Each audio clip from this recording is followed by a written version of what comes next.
Nissan Terra. So push start installation with remote start. Version 2 itong kinabit natin. May kasama ng app control to na pwede sa iOS or Android devices.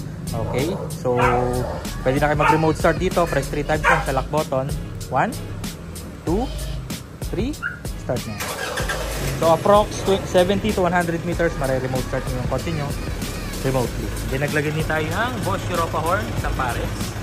Yan. And then naglagay din tayo dito ng 70mm AE10 front and rear dashcam. Okay? Tapos, pasok tayo sa loob. Pakita ko si push start button. Yan. Ito yung button na kinabit natin. Kulay red yung illumination niya. Pag aksidente ko na pindot, hindi mamamatay yan. Kahit maghapon, magdamag, isang linggo, isang buwan ka magpipindot yan. Hindi po mamamatay yan. Then ito yung dashcam na kinabit natin. Yan. Yan yung new model ng 70mm. 4K resolution yan guys. Front and rear. Yan. Tapos yung camera niya sa likod. Ayun, nasa loob. So, hindi siya mababasa, hindi siya mananakaw, hindi siya kakalawangin. Goods na goods siya. Okay? Kapakita natin dito. Yan. Okay? May lang mag-focus ng camera natin. Yan. Alright? So, may mobile application na rin yan na pwede i-download yung mga footage without getting the SD card. Alright? Then, yan. Balik tayo sa push start. Pag tumapak kayo ng brake, automatic lock na rin lahat ng doors. And then, even naka-andar, pwede ka mag-unlock.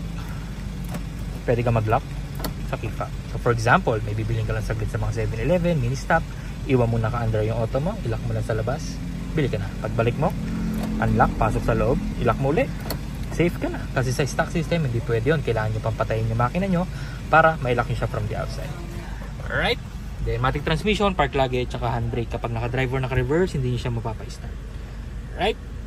Kasi pag gusto mong start, gusto mong patayin, apak sa brake, isang pindot, patayin na yan.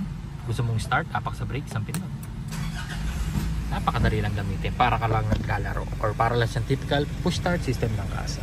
Alright, so 2 years warranty, naka Burman's promo, and then yun, guaranteed clean wiring syempre dito yun sa Gavin Auto Accessories PH.